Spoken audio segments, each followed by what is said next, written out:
Let's strike up a poll, everybody. What is it today, mate? Today, we are asking you who you think are the closest challengers to Arsenal, right? Oh. In the Premier League title race. Manchester United are on there for reasons we know.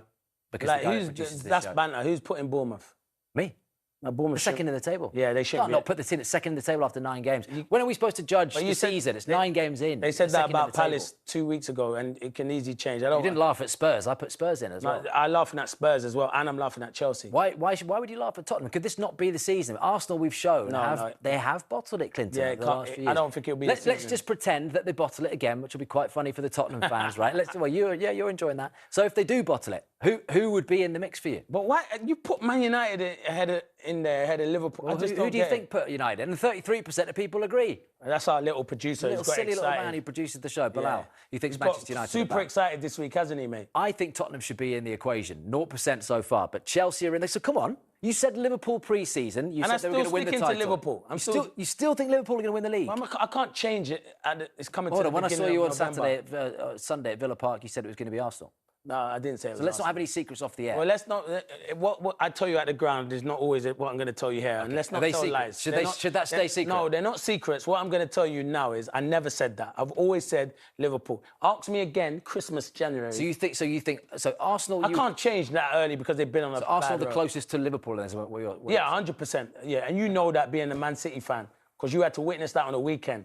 But wouldn't it be great if we had a Spurs or a Bournemouth who were... It would be magnificent, but I just don't think they can maintain it. I'd love it someone like a Bournemouth or a Tottenham to be there, but I just can't see them maintaining it. So what is happening with this Manchester United? But there's no votes for Spurs. 51, it's going up. This has got to be a joke. Does the producer have control of the votes, or do the people? 100%. Have you not seen him this week, how he's been in our WhatsApp group? There's a lot of smiles from these Manchester United fans, and I don't like it. I don't like it. Let's speak to a Liverpool fan, shall we? Let's go to beautiful Nigeria. We'll go there in a minute, Clinton. We're going to speak to Adika, who has got some energy for us at the beginning of this show. Yep.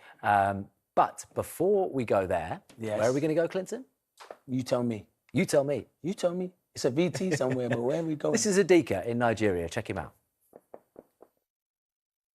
We have lost 6 of 7 games.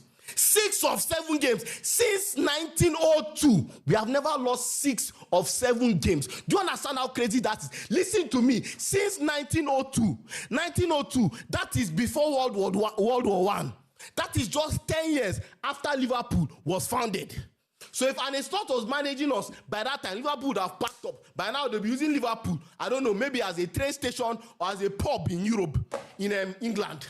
Liverpool will not exist by now if Arne Slot was our manager then. He's killing the club. Fans spent their hard-earned money to come to the stadium and watch their team, to celebrate their team, and he put out this rubbish starting lineup. With children. You expect me to come for the kids? No, who will you come for today? Share your job is you go and lose match and you come and blame your players, right? Today, let me see the player that you blame. Come outside and blame any player if he's sure for you.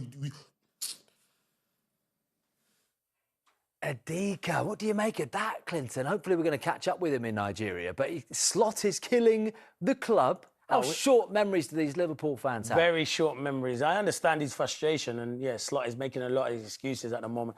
Press conference saying, we can't deal with long ball, long throw-ins. Well, you keep telling people that, people are going to keep using it against you. So he's not learning, is he? But I would love to speak to Adika just to hear what he is. I mean, I've heard this week that some of the Liverpool fan base are genuinely split on whether they want him to stay. Are you serious? I'm serious. Wow. This guy was an icon last season. He came in to a team that no one predicted, even being in the top 2, let alone winning the league by a distance. You're spot on, And then now it's absolutely slipped away, which is, and then a lot of them are mentioning Jurgen Klopp. Get Jurgen Klopp back. That wouldn't surprise me, Jurgen Klopp back. That wouldn't surprise me. Well, should we see what Brandon says in South Africa? Yeah, Brandon's a Liverpool fan. Brandon, come on. Killing the club, Adika says. He's gone hiding. We had him lined up, ready to back up that on Fan Zone, but he's gone missing. We're trying to get hold of him. Is Slot killing the club, Brandon? Surely not.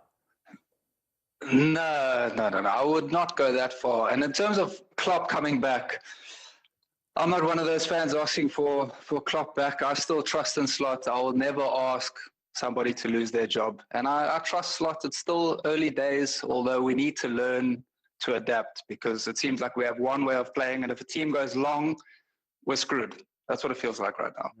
Go on, so where do you elaborate on that? Where do you think it's actually going wrong? You're only 7 points off the top of the table because you won 5 on the bounce. But obviously now you've lost 4 straight games and you got a tricky one against Aston Villa.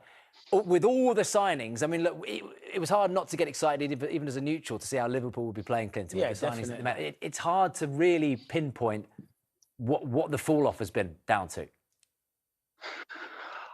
I don't know if we have too many midfielders trying to do the same thing, wanting to play the same way. We seem like we can't win second balls. All of our midfielders are so offensively minded, whether you think of the Liverpool of old, yes, we had players bombing forward, but you had Fabinho, Henderson, Wijnaldum that would sit and cover those vacated spaces. But now we have so many players rushing forward that as soon as there's a transition and they play long and there's a knockdown from Van Dijk or Konate or whatever the other team strikers, there's nobody there to collect the second ball. Brandon, let me show you this graphic. We got a graphic of Liverpool's from last season to this season. Look at this. Look at this graphic. Wow. Look at it. It's like, look at it. Wow. So this is after 9 games, Clinton, right, Brandon? So 7th in the table currently where you are now. But the points is the big one there. 22 points last season at this stage after 9 games compared to 15. Oof. I mean, Brandon, Clinton still thinks you're going to win the league. Do you think so? Has it gone? Look, of course, my heart wants to say yes, but I don't see anything from Arsenal that tells me they're going to drop more than 7 points, and I don't see anything from us that tells me we're going to make up more than 7 points. So you're not winning. Clinton, can you tell me something? Fill me up with confidence. You still got to play Arsenal, so you can take the 3 points off them. Man City can take 3 points off Arsenal. Yeah, but Man City can take 3 points off Liverpool in 2 weeks. I don't think you will. I think Liverpool beat you. Really? Yeah. At the Etihad? Yeah, I think they beat you. Interesting. By the way, we could. I agree with you because same with Villa this weekend. Exactly. When I go into games like that, I'm quietly confident because unless they do something drastic, they're going to try to play out from the back. And against teams like that, we're okay. As soon as we come up against a Brentford, for example, we can't deal with them. And I mean, we've had enough practice by now. It seems like everybody's doing it against us. So, well, look, Brandon. I mean, last season, City had a mighty fall, didn't they? They went on a run like this, as nearly as bad as this, just losing, and eventually it came good. It's whether it'll be too late for Liverpool is the question. Look, stay there, Brandon, because we have tracked down Adika now. I think he hung up the phone, Clinton, didn't he, when he saw what he was actually saying. Adika, you're now speaking to the world, my friend, live on Fan Zone from wonderful Nigeria. Explain yourself even to your friend, your colleague here, your Liverpool comrade, Brandon, and the other Liverpool fans. Why you think Slot is done? He's done. I was absolutely livid. The run of form we are in currently is nothing Liverpool-like. And it's just the fact that we are defending champions. And when I think of the Klopp era, he was never backed like this.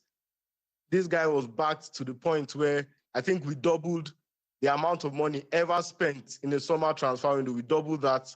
We got in the reinforcements. And it's just certain things he said in his press conferences that get me livid. Like, for instance, he said after the Carabao Cup game, he looked at City's squad and Arsenal's squad and thought that they were stronger than ours.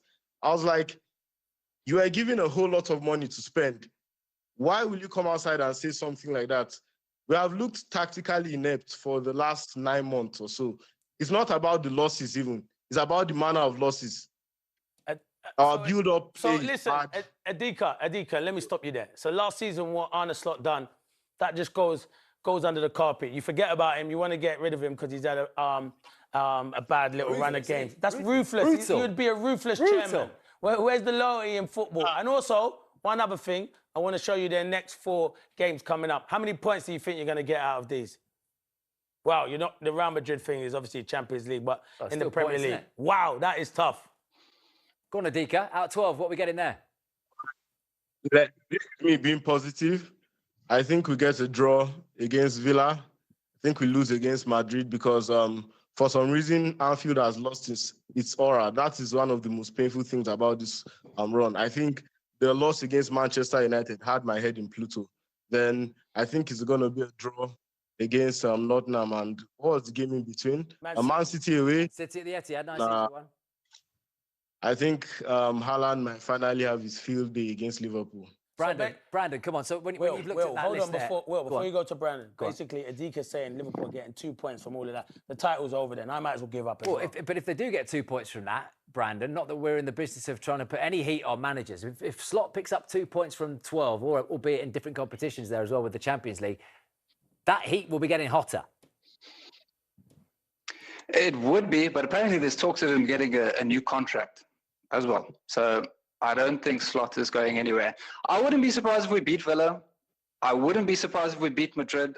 Maybe get a draw against City and then lose against Forest, because with the way we're playing right now, the last manager I want to come up against is Sean Dyche.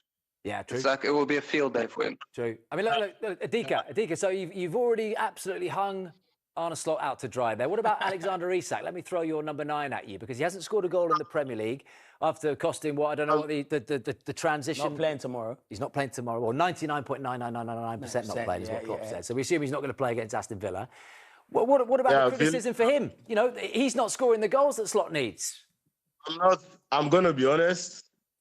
I watch our games for 90 minutes, week in, week out. I rewatch them, and I honestly don't have any criticism for any player, honestly. Especially Isak, who didn't have a proper preseason. I believe Isak will come good. Ekitike, Wirtz, I'm not worried about any of them at all. I'm saying it now on live. You're worried about Wirtz, shouldn't you? So basically, it's not the players' fault. It's just all down to the manager. All down to Slot. Change Slot and it's back to the top of the league. Is that what you're saying? Is that what you're saying? Brandon, come on. Talk some sense into him. No. I'm not saying that will happen. Well, if we get the right man, because I won't lie, the manager market is quite poor. If we get the right man, yeah, we can do that. So hold on, so Adika, so you're sacking Arne Slot, right? He comes into your boardroom, he's gone. So who's coming in? Who's coming in now? That's going to do any better right now? Who would he go for? With what Iraola is doing at Bournemouth, with the limited resources, losing Kekes, losing Zabanye, losing what's his name, Dean Howson. Yeah. I think he can come in and do something with the, All right, Adika, I'm going to stop you. I'm going to stop you there. Our producer has just told me to ask you, would you take Ruben Amorim? What is it? This is a comedy show. So are we here for jokes? I thought we were here to talk football. Is this a comedy show? That's you, producer. Dear. I mean, look, Brandon, Adika there is saying, oh, yeah, you can't blame... I'm not worried about Wirtz. I know you guys are saying potentially as well the same thing. Just give him time. Interestingly, I listened to a podcast this week with Jurgen Klopp on it, and he did not rule out a return. I'm not saying this season. I'm not he's not ruled out a return to Liverpool. That will interest a lot of Liverpool fans, because obviously when there's pressure on Slot, even if he gets through this one, that will always be lingering over him, because the Liverpool fans would have him back in a click of a fingers.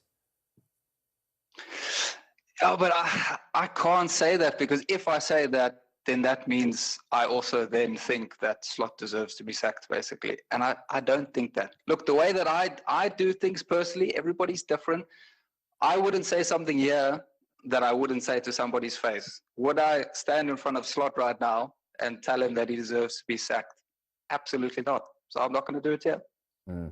Yeah. Right, you boys stay there for now. Just want to show you one more thing before we release you for the day. Just imagine, guys, and you Liverpool fans watching all around the world, imagine you've been in a coma since, let's just say, the 27th of September. You're awake! You've been in a coma for a month! Really? Last time I remember, we were top of the league. Only team to win all 5 games. Yeah, about that. We're still top of the table, right? No. You can't be serious. Actually, it's quite embarrassing. You've lost your last 4 Premier League games. Huh? One of those losses was against Manchester United. Huh? At Anfield, too. We lost to Manchester United at Anfield? Even I was shocked. I'm sure there are some positives. How many Premier League goals has Isak scored? None. What? Yep. What a waste of money. What about Wirtz? Also, no goals. Actually, he might be the worst signing in the history of the Premier League. At least we're doing better than Manchester United, right? I'm about to tell you something, but please don't freak out. Manchester United are currently higher than you in the Premier League. No! Adika, Brandon, that's got to hurt watching that. Look, before we say goodbye, I mean, I don't want to do this either, Brandon, but I have to point out and remind you that Manchester United are above Liverpool as things stand, Brandon. It hurts more than the losses.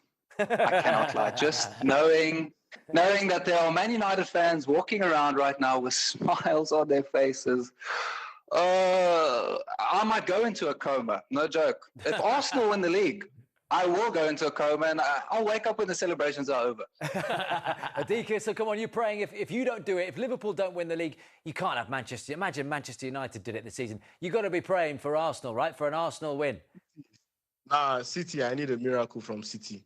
I can't handle Arsenal as well. Really? You'd rather have City than Arsenal? Yeah, with respect, but where I am, there are a lot of Man United and Arsenal fans. If City win it, I've survived that 4 times in a row. I'm good. Well, look, I'm glad we got your line fixed in the end, Adika. There we go. He wants Slot gone and he wants, well, a better performance from the new boys that they spent a lot of money on. Brandon, Adika, top guys, thanks for coming on. Let's talk. Liverpool's title defence is wobbling alarmingly as October draws to a close. A run of damaging results has left the champions suddenly looking like challengers in name only. Successive defeats at Brentford and home humiliation by Crystal Palace in the Carabao Cup have compounded a worrying pattern of defensive lapses, poor concentration, and questionable selection choices. The 3-2 loss at Brentford underlined recurring problems at set pieces and transitions. In the 3-0 Cup reverse, delivered by a Palace side clinical on the break, intensified calls for urgent correction. Statistically, the situation is stark. Liverpool have conceded far more than expected in the opening weeks, kept few clean sheets, and have now lost 6 of their last 7 matches in all competitions. Those numbers place serious doubt over their ability to sustain a title charge this season. The psychological toll is obvious. Confidence is low. Errors are being punished, and momentum has evaporated. Analysts point to a combination of injury disruption, squad rotation choices, and tactical inconsistency as the main drivers of the slump. Arne Slot has defended his heavy rotation in the Cup and stressed fixture congestion and injuries when questioned, but pundits have been blunt in their response, arguing that wholesale changes at Anfield weakened the side's spine and invited Palace's pressure. Slot faces a delicate balancing act. Protect players for key league and European ties while restoring immediate standards at home. How he manages personnel and whether senior pros can be reintroduced quickly will define the short-term outlook. Up next is a crucial Premier League test at home to Aston Villa. Team news complicates selection. Liverpool confirm a long injury list with Alisson sidelined and Alexander Isak doubtful, while Ryan Gravenberch's return to training offers a possible boost to midfield options. Villa arrive in good form and will likely target Liverpool's high defensive line in transitional frailties. Ollie Watkins remains their primary threat. Slot must decide whether to steady the ship with experienced starters or persevere with rotations that have so far backfired. At this juncture, Liverpool's title hopes are not mathematically dead, but are perilously weakened. The club need immediate improvements in defensive organization, clearer tactical identity, and restored belief. The Villa game is less a routine fixture and more a forensic test. Respond well, and the narrative can be altered. Fail, and the champion season could tip from wobble to full-blown crisis. And the amount of chances we create from open play is still good enough to compete for the positions